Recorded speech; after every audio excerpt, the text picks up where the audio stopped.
کہانی پیدائش، عدن خدا کی بادشاہی۔ خدا کی بادشاہی آسمان میں داخل ہونے کے دو راستے ہیں۔ ایک تو خدا کی طرف سے دی گئی شریعت کی پوری پابندی کرتے ہوئے راست بازی کی اہلیت کے ساتھ داخل ہونا، اور دوسرا یسوع مسیح جس نے شریعت کو پورا کیا، اس کے مرنے اور اس کے زندہ ہونے پر ایمان لا کر۔ خدا کی بادشاہی کے طویل سفر کا آغاز خدا عدن سے کرتا ہے، عدن کے ذریعے اور عدن میں خدا کے لوگوں کی زندگی کے ذریعے۔ ہم آسمان کی شکل دیکھ سکتے ہیں جہاں خدا کے لوگ ہمیشہ رہیں گے۔ دوسرے لفظوں میں عدن کبھی بھی آخری منزل نہ تھا، بلکہ وہ اس کامل جنت کا نقطۂ آغاز تھا۔ عدن ایسی جگہ جس میں کوئی گناہ نہیں لیکن گناہ کا امکان ہے۔ عدن جو خدا کی بادشاہی کا نمونہ ہے، واضح طور پر گناہ کے بغیر ایک جگہ تھی، تاہم وہ جگہ کامل نہ تھی، بلکہ گناہ کا امکان، گناہ کرنے کا امکان موجود تھا۔ اگر پہلا انسان آدم اور حوا اور اس کی ساری اولاد خداوند کے احکامات کی فرمانبرداری کرتے اور اب بھی اس عدن میں رہتے، تو بھی وہ جگہ غیر مستحکم جنت ہوتی۔ اس کی وجہ یہ ہے کہ اگر کسی نے بھی کبھی بھی گناہ کیا تو وہ وہاں نہیں رہ پائیں گے، لیکن آسمان جہاں ہم جائیں گے، اس آسمان پر یسوع مسیح کے ذریعے ہمارے گناہ کے کفارہ میں جائیں گے۔ وہ جگہ نہ صرف کامل ہے بلکہ وہاں پر کوئی گناہ یا گناہ کرنے کا امکان نہیں ہوگا، کیونکہ وہاں نہ شیطان، نہ موت، نہ رات، نہ کوئی لعنت ہے، لیکن صرف حیات کا درخت ہے۔ ایک آدمی آدم، ایک آدمی یسوع مسیح۔ پہلے انسان آدم کی وجہ سے گناہ اس دنیا میں آیا اور اسی گناہ کے سبب موت اس دنیا میں آئی، لیکن خدا کے فضل اور ایک ہی آدمی یسوع مسیح کے فضل سے سب نے زندگی حاصل کی۔ بائبل بیان کرتی ہے، لیکن گناہ کا جو حال ہے وہ فضل کی نعمت کا نہیں، کیونکہ جب ایک شخص کے گناہ سے بہت سے آدمی مر گئے تو خدا کا فضل اور اس کی جو بخشش ایک ہی آدمی یعنی یسوع مسیح کے فضل سے پیدا ہوئی، بہت سے آدمیوں پر ضرور ہی افراد سے نازل ہوئی۔ یسوع مسیح اور کلیسیا کے درمیان رشتہ۔ جب خدا نے آدم سے جس کے والدین نہ تھے کہا کہ آدمی اپنے ماں باپ کو چھوڑے اور عورت کے ساتھ مل کر ایک جسم بنے، تو اس کا مطلب خدا کو جو اس کا باپ تھا چھوڑنا، اور جلد ہی آنے والے یسوع مسیح جس کی نمائندگی آدم کرتا ہے اور چرچ جس کی نمائندگی عورت کرتی ہے، کے ساتھ ایک ہونا تھا۔ بائبل بیان کرتی ہے، اس واسطے مرد اپنے ماں باپ کو چھوڑے گا اور اپنی بیوی سے ملا رہے گا اور وہ ایک تن ہوں گے۔ بائبل بیان کرتی ہے، یہ بیت تو بڑا ہے لیکن میں مسیح اور کلیسیا کی بابت کہتا ہوں، بہرحال تم میں سے بھی ہر ایک اپنی بیوی سے اپنی مانند محبت رکھے، اور بیوی اس بات کا خیال رکھے کہ اپنے شوہر سے ڈرتی رہے۔ یسوع نے یہ بھی کہا کہ اس رشتے کا اشتراک انسان کے ساتھ نہیں ہو سکتا۔ بائبل بیان کرتی ہے، پس وہ دو نہیں بلکہ ایک جسم ہے، اس لیے جسے خدا نے جوڑا ہے اسے آدمی جدا نہ کرے۔ خدا نے یسوع مسیح اور خدا کے لوگوں کے درمیان جو رشتہ بنایا ہے اسے کبھی نہیں توڑا جا سکتا۔ بائبل بیان کرتی ہے، کون ہم کو مسیح کی محبت سے جدا کرے گا؟ مصیبت یا تنگی یا ظلم یا کال یا ننگا پن یا خطرہ یا تلوار؟ کیونکہ مجھ کو یقین ہے کہ خدا کی محبت ہمارے خداوند یسوع مسیح میں ہے، اس سے ہم کو نہ موت جدا کر سکے گی، نہ زندگی، نہ فرشتے، نہ حکومتیں، نہ حال کی نہ استقبال کی چیزیں، نہ قدرت، نہ بلندی، نہ پستی، نہ کوئی اور مخلوق۔ عدن ایسی جگہ جس میں کوئی شرمندگی نہیں ہے۔ گناہ آنے سے پہلے عدن ایک ایسی جگہ تھی جس میں شرم نہیں تھی۔ بائبل بتاتی ہے، اور آدم اور اس کی بیوی دونوں ننگے تھے اور شرماتے نہ تھے۔ آدم اور اس کی بیوی حوا شرماتے نہ تھے، کیونکہ وہ ابھی تک خدا سے شرمندہ نہ ہوئے تھے۔ اسے اس وقت تک جب تک گناہ نہ ہوا، نہ خدا سے شرم آتی تھی نہ ہی انسان سے۔ خدا کے خلاف اس کے گناہ کی وجہ سے خدا کے ساتھ رشتہ ٹوٹ گیا۔ اس سے پہلے نہ بدن میں نہ ہی رشتے میں کوئی شرم تھی، لیکن اب حوا اور آدم کے وسیلہ سے یہ گناہ سرزد ہوا۔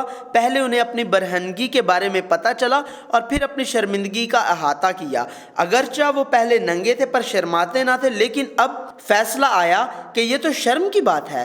لہٰذا گناہ ایک گنہگار کا خود سے فیصلہ کرنا اور خود ارادیت ہے۔ یقینی طور پر مرنا بمقابلہ کبھی نہ مرنا۔ خدا نے کہا اگر وہ نیک و بد کی پہچان کے درخت کا پھل کھائیں تو ضرور مر جائیں گے، لیکن شیطان نے زور دے کر کہا کہ تم یقیناً نہیں مرو گے۔ جب دو راستے، دو انتخاب دیے جاتے ہیں تو خدا کے لوگوں کو اپنا فیصلہ خدا کے کلام پر کرنا چاہیے۔ تاہم ہوا نے شیطان کے سننے کے بعد صرف نیک و بد کا درخت دیکھا۔ اگرچہ یہ درخت باغ کے بیچ میں تھا جسے وہ ہر روز دیکھتی تھی، لیکن شیطان کی آواز سننے کے بعد ہی اس درخت کا پھل کھانے کے لیے اچھا اور آنکھ کے لیے خوشنما اور عقل بخشنے کے لیے خوب لگتا تھا، اور اس نے پھل خدا کے کلام کے تحت نہیں بلکہ شیطان کے بہکانے سے کھایا۔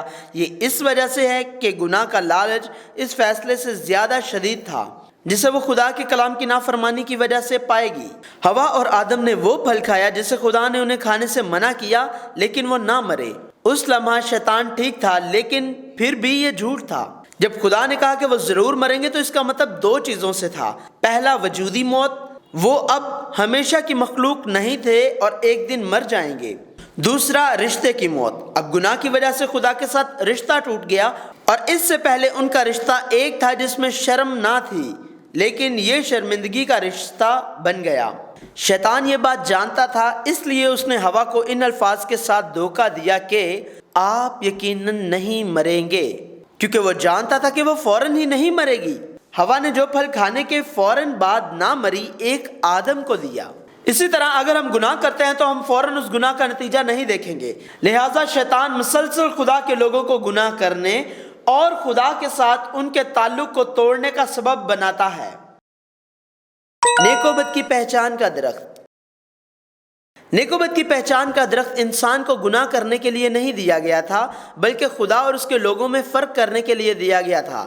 اگرچہ آدم نے تمام مخلوقات کو ان کے نام دیے تھے اور وہ عدن میں رہنے، پھلنے، پھولنے اور چلنے والی تمام چیزوں کو محکوم کرنے کے قابل تھا، تو بھی وہ صرف ایک مخلوق تھا۔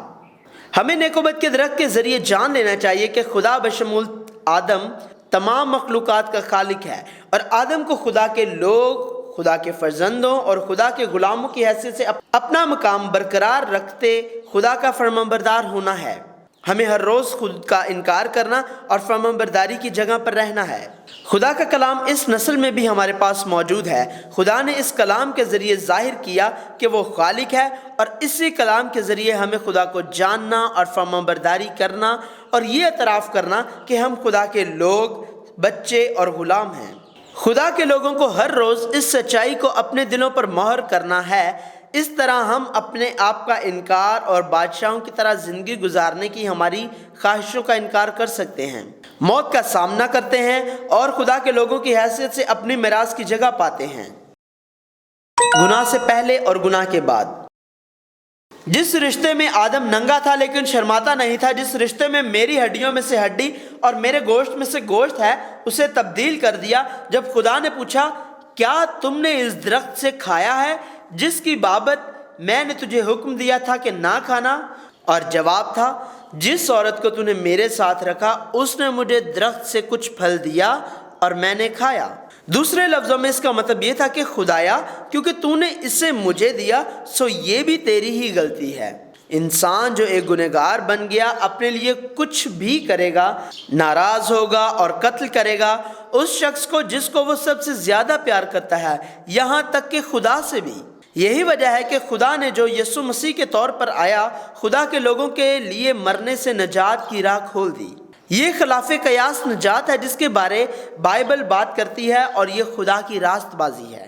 نیک و بد کی پہچان کے درخت کا پھل کھا کر وہ لوگ جو خدا کے لوگ، خدا کے فرزند اور خدا کے غلام بن کر فرمانبرداری کی جگہ پر تھے، وہ بادشاہ اور آقا بن گئے جو خدا کی طرح بن سکتے اور اپنے فیصلے خود کر سکتے ہیں۔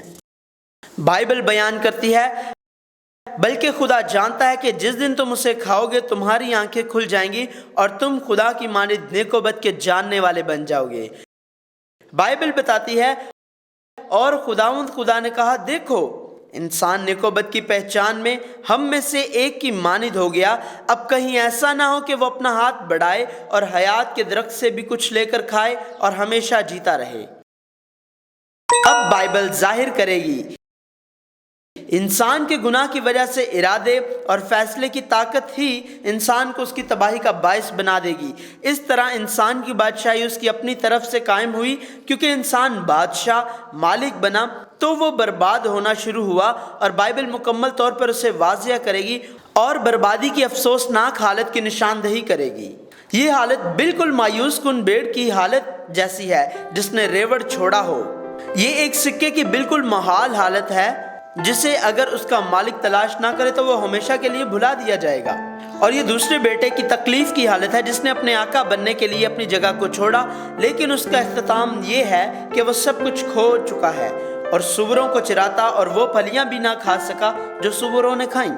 ان گنہگاروں کا جو خود اپنا بادشاہ بنے تھے، انجام پرانے عہد نامہ کی تواریخ کی کتابوں پر، ماتم اور خدا کی ہم حکمت کی کتابوں پر، انبیاء کی کتابوں میں حقیقی خود شناسی کا پرچار اور نئے عہد نامہ کی طرف دیکھتے ہوئے مسیحا کے بارے میں پیشن گوئی پر مبنی تھا۔